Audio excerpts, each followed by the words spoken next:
지난 3월 20일이 무슨 날인지 아십니까? 생일은 아닙니다. The first day of spring이라고 합니다. 바로 봄의 시작을 알리는 날입니다. 겨울의 추위를 이겨낸 새싹들이 땅을 뚫고 올라오는 모습을 보며 우리의 영혼도 새로운 생명력으로 충만해지기를 소망합니다. 봄은 우리에게 영적 성장과 회복의 필요성을 알게 합니다. 자연의 변화처럼 우리도 봄날의 영성으로 새롭게 깨어나기를 바랍니다. 오늘 읽은 로마서 8장은 로마서 전체의 핵심적인 부분입니다. 마치 계란 후라이의 노른자 같습니다. 사도 바울은 성령님의 역사하심에 대해서 말씀하고 있습니다. 성령님은 우리를 죄와 사망의 법에서 해방시키십니다. 우리를 부활의 생명으로 살게 하십니다. 성령님의 역사는 단순히 구원을 얻는 데서 멈추지 않고 우리가 하나님의 자녀로서 온전히 회복되도록 도우십니다. 24절입니다. 우리가 소망으로 구원을 얻었음에 보이는 소망이 아니니 보는 것을 누가 바라리요. 이 구절은 우리가 구원을 받고 성령님이 임하면 놀라운 소망을 갖게 된다는 그 사실을 말하고 있습니다. 구원은 불완전하거나 일시적인 것이 아니라 완전하고 영원한 것입니다. 그러나 우리가 기억해야 할 것은 예수 그리스도의 이름으로 구원을 받았다고 해서 모든 것이 다 끝난 것이 아니라는 점입니다. 구원은 단순한 한순간의 사건이 아니라 지속적으로 이루어져야 하는 과정입니다. 구원받은 자라면 완전한 구원을 이루기 위한 그 소망을 가지고 살아가야 합니다. 하나님의 구원을 우리 안에서 완전하게 이루게 하시는 분이 바로 성령님이십니다. 우리는 예수 그리스도를 믿음으로써 이미 구원을 받았지만 이제는 거룩해지고 영광스럽게 변화되는 과정이 필요합니다. 그 과정을 우리는 성화라고 합니다.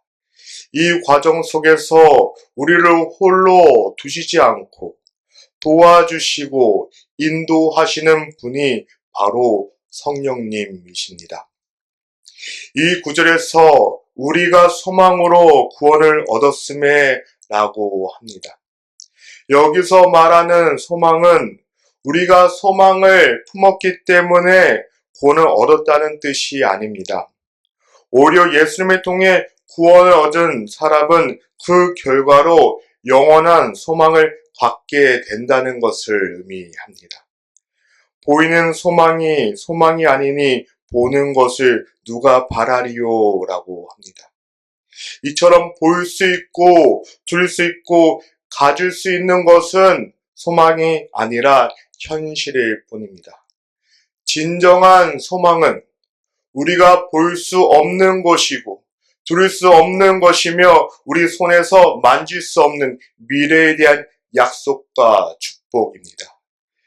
예수 그리스도를 믿는 사람에게는 하나님의 나라라는 놀라운 미래가 기다리고 있습니다. 구원받고 성령 받은 사람은 이 소망을 느낄 수 있다라고 말하고 있습니다. 보이는 소망은 단지 현실일 뿐이지만 진짜 소망은 감추어진 미래에 있다라는 것입니다.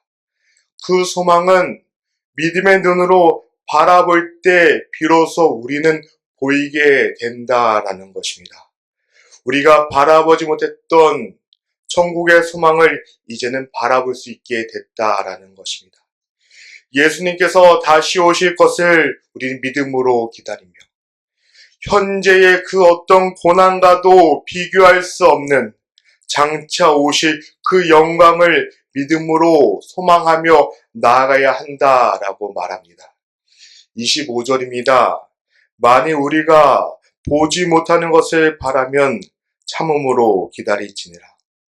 구원받은 사람은 어떤 경우에서도, 어떤 환경에서도, 어떤 힘듦과 어려움 가운데서도 놀라운 소망을 갖게 된다라는 것을 말합니다.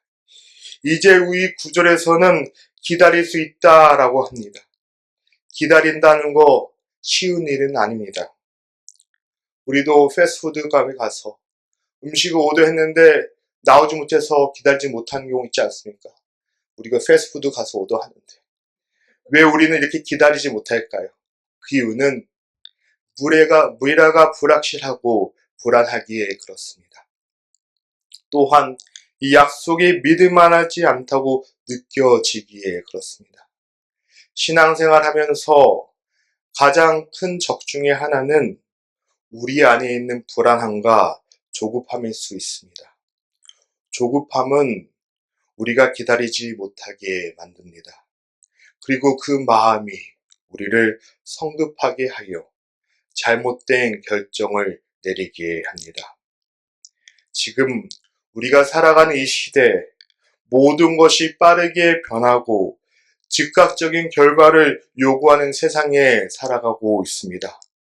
정보는 1분 전과 1분 후가 다를 정도로 실시간으로 전달되고 내가 원하는 것은 즉시 얻을 수 있는 그 시대에 살고 있습니다. 이런 환경에서 우리는 기도의 응답도 즉시 받아야 한다라고 생각하게 됩니다. 물론 때로는 하나님의 응답이 빠르게 임할 때도 있습니다. 그러나 대부분은 그렇지 않습니다. 이런 생각의 문제는 우리로 하여금 기도 응답조차도 세상의 속도와 방식에 맞추려고 한다는 사실입니다.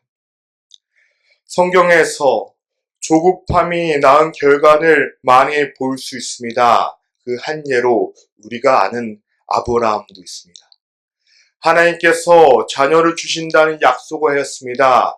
그는 약속을 기다리지 못했습니다. 그 안에 조급함이 생깁니다. 왜 그럴까요? 점점 나이가 들기에 그렇습니다. 그런 조급한 마음 가운데 아내가 말합니다. 여종 하갈을 통해 이스마엘을 낳으라고 했습니다. 그들이 낳은 것이 이스마엘이지 않습니까? 때로는 아내 말에 듣는 것이 항상 옳은 것 같지는 않습니다. 그리고 그 선택은 이삭과 이스마엘 사이에 갈등을 낳았고 그 분쟁은 오늘날까지도 이어지고 있습니다. 성경은 기다림의 축복을 가르칩니다. 진정한 소망을 가진 사람은 쉽게 타협하지 않으며 하나님의 은혜를 끝까지 기다리는 사람입니다. 인내 속에서 우리는 믿음과 소망을 더욱 견고히 하게 하는 것입니다. 우리도 우리 안에 있는 조급한 마음 대신에 하나님 믿고 나아가면 어떨까요? 인내하면 어떨까요? 인내하며 기다린다면 하나님의 때 우리는 그분의 축복을 경험하게 될 줄 믿습니다. 이렇게 구원받은 사람들은 그 소망을 가지고 나아갈 때 인내와 기다림을 통해서 하나님의 완전한 구원을 이루어 나가는 것입니다. 그렇다면 성령님은 이 과정에서 어떤 역할을 하실까요? 26절입니다. 이와 같이 성령도 우리의 연약한 바를 도우시나니 우리는 마땅히 기도할 바를 알지 못하나 오직 성령이 말할 수 없는 탄식으로 우리를 위하여 친히 간구하시느니라. 여기서 이와 같이라는 표현을 사용합니다. 우리가 소망 중에 인내하는 것처럼 성령님도 함께 도우신다는 의미를 가지고 있습니다. 성령님의 도우심은 우리의 연약함을 아시고 도와주시는 것에서 시작하는 것입니다. 여기서 말하는 연약함은 무엇일까요? 단순한 육체 연약함을 넘어서 우리의 본성과 마음의 연약함까지 포함되고 있습니다. 우리는 아무리 주님의 말씀에 순종하며 살려고 결단해도 여전히 우리 안에는 죄의 본성이 있는 것이고 넘어지게 되는 것입니다. 그러나 성령님께서는 그러한 우리를 포기하지 않으신다라는 것입니다. 도우시나니라는 표현은 그 원뜻은 무엇인가 하면 누군가를 붙들어 주다라는 의미를 가지고 있습니다. 성령님께서는 우리의 손을 붙잡아 주셔서 넘어지면서 일으켜 세우시고 넘어질 때 우리를 잡아 주신다는 것입니다. 그리고 우리를 진리의 길로 인도해 주신다는 것입니다. 우리는 참 연약합니다. 하지만 성령님의 도우심으로 죄악의 험한 파도를 뚫고 하나님께 나아갈 수 있게 됩니다. 특히 성령님은 마땅히 기도할 바를 알지 못할 때 우리를 도우신다라고 합니다. 우리의 고통과 연약함으로 인해서 기도조차 할 수 없을 때가 있습니다. 성령님은 말할 수 없는 탄식과 신음으로 우리를 위해 간구해 주신다는 것입니다. 우리는 때로 너무나도 삶이 고통스러워서 상황이 힘들어서 말할 수 없는 순간들이 있습니다. 하지만 그 순간에 우리는 말로 표현할 수 없지만 그 순간에 성령님은 우리 안에서 신음하시며 중보해 주신다는 것입니다. 죄를 범할 때도 동일합니다. 성령님은 우리의 완전한 구원을 위해서 탄식하시며 기도하십니다. 기도하지 않는 사람은 그 마음 가운데 답답함이 있습니다. 왜냐하면 성령님이 탄식하시기에 그렇습니다. 그러나 우리가 기도하기 시작하면 부르짖기 시작하면 우리 안에 답답함이 사라지게 되는 것입니다. 우리 안에 계신 성령님이 기뻐하시기에 그렇습니다. 우리가 찬양하고 영으로 기도할 때 성령님은 그 기도를 축복하시고 기름 부어 주십니다. 성령님의 도우심으로 우리는 기도의 기쁨을 경험하게 됩니다. 성령님과 함께하는 기도의 여정을 통해서 하나님의 놀라운 은혜를 우리의 삶 가운데 경험하시길 축복하여 드립니다. 27절입니다. 마음을 살피시는 이가 성령의 생각을 아시나니 이는 성령이 하나님의 뜻대로 성도를 위하여 간구하심이니라. 마음을 살피시는 이가 라는 표현은 구약에서 자주 나오는 하나님의 칭호입니다. 하나님께서 다윗을 부르실 때도 동일하게 하나님은 마음을 살피신다고 말씀하셨습니다. 하나님은 우리의 마음을 꿰뚫어 보시는 분이십니다. 그리고 하나님과 성령님의 생각은 완전히 일치합니다. 그렇기에 성령님은 우리의 생각과 마음을 아실 뿐만 아니라 하나님의 뜻과 정확히 동일한 마음을 말씀하고 있습니다. 그래서 성령님은 우리가 기도할 때 언제나 하나님의 뜻에 맞게 기도하도록 우리를 도와주시는 것입니다. 성령님 우리의 연약함을 아신다고 말씀드렸습니다. 기도하지 못할 때에도 말할 수 없는 탄식으로 우리 가슴을 치는 그 순간에도 우리 위해서 중보해 주시고 기도하시는 분이 누구시냐라는 것을 말하고 있습니다. 더 나아가 성령님은 우리의 기도를 언제나 하나님의 뜻에 맞도록 우리 인도해 주십니다. 나의 필요와 나의 요구를 기도하는 것이 아니라 하나님 아버지의 뜻과 인도하심을 알아가는 기도를 드리게 우리를 도와주는 것입니다. 28절입니다. 우리가 알거니와 하나님을 사랑하는 자, 곧 그의 뜻대로 부르심을 입은 자들에게는 모든 것이 합력하여 선을 이루느니라. 여기서 말하는 우리는 세상 사람들을 말하는 것이 아닙니다. 하나님의 자녀들을 가리킵니다. 우리를 가리킵니다. 즉 하나님을 사랑하고 그의 뜻대로 부르심을 입은 사람들을 말하는 것입니다. 즉 하나님을 사랑하는 자들, 우리인 것입니다. 하나님을 사랑한다는 것은 우리가 하나님을 먼저 사랑해서 택함 받은 것이 아닙니다. 하나님께서 우리를 먼저 택하시고 부르셨다는 것을 말하고 있습니다. 하나님의 부르심은 우리의 행위나 조건과 출신과 그 어떤 것도 상관없이 모든 것이 하나님의 뜻을 통해서 이루어진다라는 것을 말합니다. 모든 것이 합력하여 선을 이룬다라고 합니다. 이 말씀은 우리에게 놀라운 믿음과 확신을 줍니다. 이 확신은 세상의 지식이나 경험으로 얻을 수 있는 것이 아닙니다. 오히려 세상은 우리에게 좌절과 불안함을 줍니다. 세상의 철학이나 지식은 우리를 행복하게 만들지 못하며 오히려 우리에게 큰 불안함을 줍니다. 하지만 성령 안에서 갖게 되는 믿음은 모든 것이 합력하여 선을 이룬다는 확신을 줍니다. 이것은 하나님의 주신 마음이라고 합니다. 그리고 그 생각은 성령님이 우리 안에서 주시는 것입니다.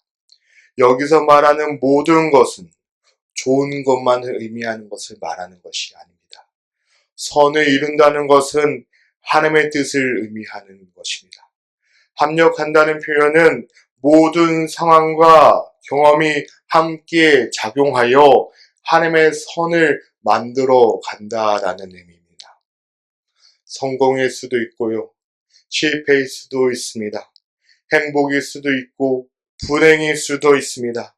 심지어 삶과 죽음까지도 하나님의 목적을 이루기 위해서 함께 일하신다는 것을 말하는 것입니다. 우리의 삶 가운데 일어나는 그 모든 일이 하나님의 손 안에 있으며 하나님의 축복과 하나님의 선으로 우리를 변화시킨다는 것을 말하는 것입니다. 만약에 우리의 삶에 환난과 고난과 역경이 없었다면 어떻게 하나님의 선하심을 우리는 알 수 있겠습니까? 마치 땅이 추운 겨울을 경험하지 않으면 땅 속에 있는 벌레들이 겨울에 죽지 않는다고 합니다. 그렇게 되면 봄에 씨앗을 뿌릴 때 땅 속에 있는 벌레들이 그것을 먹음으로써 어려움을 겪게 된다고 합니다. 동일한 것입니다. 우리의 삶 가운데 고난이 있는 이유도 동일한 것을 말하고 있습니다. 29절입니다. 하나님이 미리 아신 자들을 또한 그 아들의 형상을 본받게 하기 위하여 미리 정하셨으니 이는 그로 많은 형제 중에서 맏아들이 되게 하려 하십니다. 이 구절 앞에 28절에 말하는 그의 뜻대로 부르심을 입은 자들에 대한 추가 설명을 하고 있습니다. 하나님께서는 우리로 하여금 하나님의 선하심을 경험하게 하시라는 분명한 목적을 가지고 계십니다. 하나님은 우리에게 양자의 영을 주셔서 우리가 하나님의 자녀임을 증언하게 하십니다. 그리고 그 목적은 우리를 예수 그리스도의 형상을 본받게 하시는 것을 말하는 것입니다. 즉 하나님의 계획은 단순히 구원에 머무는 것이 아니라 우리를 온전히 회복하는 데 있다는 것입니다. 하나님이 바라시는 회복은 무엇일까요? 태초에 인간을 지음받았던 그 형상대로 회복되기를 원하시는 것입니다. 아담이 죄로 하나님과 멀어지기 전에 그 모습, 하나님의 형상대로 지음받은 그 본래의 모습으로 돌아가기 원하는 것이 아버지 하나님의 마음이라는 것입니다. 하나님은 우리가 온전히 회복되어서 하나님의 형상을 회복하는 존재로 살아가기 원하는 그 마음을 가지고 계십니다. 물론 우리가 이 세상에서 많은 유혹 가운데 살아가지만 하나님의 목적은 여전히 우리가 이 땅에서 살아가면서 하나님의 자녀답게 살아가도록 인도하시는 것입니다. 하나님은 우리가 하나님의 형상을 가진 완전한 존재로 하나님과 그 교제하면서 그 존재하는 자가 되기를 원하시는 것입니다. 우리는 하나님의 기쁘신 뜻대로 예정하셔서 예수 그리스도를 통해서 하나님의 자녀가 되게 하셨습니다. 우리가 예수 그리스도 안에서 하나님의 자녀로 예정된 것은 그분의 사랑과 계획 안에서 이루어진 것입니다. 우리가 얼마나 열심히 예배드렸다고, 우리가 얼마나 말씀 묵상했다고, 우리가 얼마나 기도했다는 것이 아니라 이 모든 것이 하나님의 계획 가운데 이루어졌다는 것을 말하는 것입니다. 하나님은 이렇게 우리를 축복된 삶을 살기를 원하시는 그 아버지의 마음이 있으신 것입니다. 우리 안에서 하나님의 영광이 나타나기를 원하십니다. 하나님 우리의 삶과 기도하는 가운데 우리의 가정을 통해서 그분의 영광이 나타나기 원하는 것입니다. 우리는 그렇기에 예수 그리스도를 닮아가야 되는 삶을 살아가야 합니다. 하나님의 형상을 온전히 회복해가는 여정을 살아가야 하는 것입니다. 그리고 이 모든 과정을 인도하시는 분이 바로 성령님이십니다. 성령님의 인도하심 속에서 하나님의 뜻이 이루어질 때 우리는 하나님의 영광스러운 존재로 세워져 나가는 것입니다. 하나님이 우리를 통해 하나님의 선하심을 보여주기 원하시는 거고 하나님의 영광이 나타내어지길 원하시는 것입니다. 사랑하는 성도 여러분, 우리의 삶 가운데는 하나님의 어떠한 형상이 나타나고 있습니까? 어떠한 영광이 나타나고 있습니까? 하나님의 사랑이 나타나고 있습니까? 우리 30절입니다. 함께 읽겠습니다. 또 미리 정하신 그들을 또한 부르시고 부르신 그들을 또한 이롭다 하시고 이롭다 하신 그들을 또한 영화롭게 하셨느니라. 아멘. 여기서 말하는 미리 정하신 그들은 앞서서 언급된 하나님께서 미리 아신 자들을 의미하는 것입니다. 하나님께서는 선택한 이들을 부르시며 그 부르심에 응답한 사람들에게 의롭다라고 선하시고 그들을 축복해 주십니다. 우리는 본래 죄인이었습니다. 스스로 구원할 수 있는 자격도 없고 능력도 없는 자였습니다. 제 아래 아버지를 잃어버린 고아 같은 삶을 살았던 자입니다. 그러나 하나님께서 우리를 찾아오셨고 우리의 모든 죄를 용서하셨고 이제는 제 자녀에서 예수 그리스도를 통해서 하나님의 자녀로 보내주신 것입니다. 그렇기 때문에 하나님께서는 죄 없으신 예수 그리스도를 이 땅에 보내주셨습니다. 이 땅에 오신 예수 그리스도, 십자가에서 피 흘려 죽으심을 통하여서 그 피로 우리의 모든 죄가 깨끗이 받은 것입니다. 우리는 죄인이었지만 우리가 의롭다함을 받은 것은, 우리가 의인으로 변한 것은, 우리가 제 자식에서 하나님의 자녀로 변한 것은 예수 그리스도의 보혈의 능력입니다. 우리가 다른 것으로 된 것이 아닙니다. 나의 선함도 아니고 나의 노력도 아니고 나의 어떠한 신앙적인 그 근본도 아닙니다. 오직 보혈의 피를 통하여서 우리 죄를 씻어 주셨습니다. 그리고 거기서 끝나는 것이 아니라 우리를 하나님의 상속자로 삼으셨습니다. 우리를 한없이 축복해 주셨습니다. 이제 우리는 누구입니까? 우리는 이제 하나님의 자녀이며 상속자이며 예수 그리스도의 형상을 따라 회복된 존재입니다. 하나님께서 의롭다함을 받은 우리가 하나님의 영광 가운데 살아가기 원하는 그 마음을 우리는 느껴지고 있습니까? 비록 이 세상은 죄로 가득합니다. TV를 틀면 주일면 돌아봐도 죄 가운데 있습니다. 그런 가운데 하나님께서 우리를 하늘의 자녀로 삼아주시고 모든 것이 합력하여 선을 이루게 하셨습니다. 그렇기에 우리는 이 땅에 살아가면서 좌절하는 것이 아니라 실망하는 것이 아니라 우리의 삶 가운데 나타나시는 하나님, 우리의 삶 가운데 인도하시는 하나님, 나의 마음 가운데 나를 위해 탄식하시며 기도하시는 그 성령님을 붙잡고 나아가야 될 줄 믿습니다. 구원의 완성은 하나님께 우리의 영광을 보여주는 것에 있습니다. 이것은 그리스도 안에서 승리하는 믿음의 여정을 살아가는 주님의 백성들입니다. 하나님께 이르기 원하는 그 은혜의 절정인 것입니다. 우리는 이미 하나님께서 정하시고 부르시며 의롭다 하신 자들입니다. 그러므로 우리가 이 땅에 남은 생에 얼마가 될지 모르지만 매일매일 우리의 삶 가운데 하나님의 영광이 거하는 삶을 살아가야 될 줄 믿습니다. 하나님께 주시는 그 영광의 삶, 그 축복의 삶을 온전히 누리시기를 바랍니다. 다른 것을 바라보는 것이 아니라 온전히 예수 그리스도를 바라봄으로써 성령님이 우리 안에서 날마다 나를 위해서 기도하시고 탄식하시는 그 성령의 인도하심을 경험하시면서 나아가시기를 축복하여 드립니다.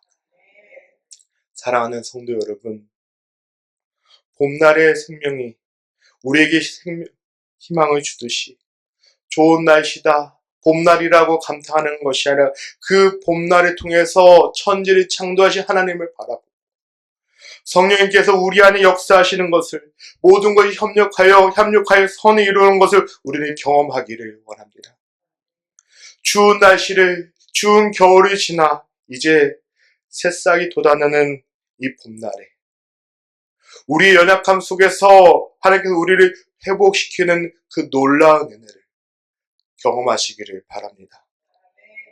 교회 앞에 나무들이 참 많습니다. 모르셨나요? 겉보기에는 얼마나 앙상한지 모릅니다. 가지만 남아 있습니다. 마치 죽은 나무처럼 보입니다. 그런데 봄이 왔을 때 그 가지에 꽃봉오리가 피어나오기 시작합니다. 그 꽃봉오리가 피어나는 것을 통해서 우리는 그 나무에 생명력이 있음을 알 수 있습니다. 아, 이 나무가 여전히 살아있구나 라고 말할 수 있습니다. 그 나무가 소망을 버리지 않고 그 추운 겨울을 인내하며 봄날을 기다렸듯이 우리도 소망을 버리지 않고 봄날의 영성을 기대하며 나아가시기를 축복하여 드립니다. 하나님께서는 우리를 영화롭게 하기 원하신다고 하였습니다. 그분의 선하심을 이루기 위해 우리를 홀로 두지 않으시고 성령을 우리에게 주셨습니다. 지금 이 순간에도 쉬지 않고 일하십니다. 우리 안에서 역사하십니다. 우리가 읽은 이 로마서 지금 누가 말하는 것입니까? 사도 바울이 고백하는 것입니다. 사도 바울이 그 어떠한 고난 가운데서도 그런 믿음의 고백을 할 수 있었던 것은 그가 많은 학업적인 지식이 있어서가 아닙니다. 그는 예수님을, 하나님을, 성령님을 경험하기에 그렇습니다. 사랑하는 성도 여러분, 우리 안에 성령님의 인도하심을 기억하며 예수님을 바라보며 하나님의 임재하심을 경험하시길 바랍니다. 햇살이 좋은 봄날을 바라볼 때 하나님이 이 천지를 창조하셨는데 나의 삶 가운데 크고 작은 어려움 가운데 우리를 모른 척 하시겠습니까?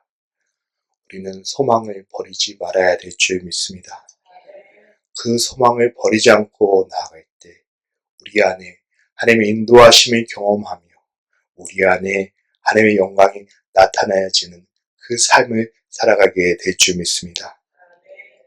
한 주 동안 그 영성을 가지고 그 봄날의 마음을 가지고 살아가시기를 주님으로 축복하여 드립니다.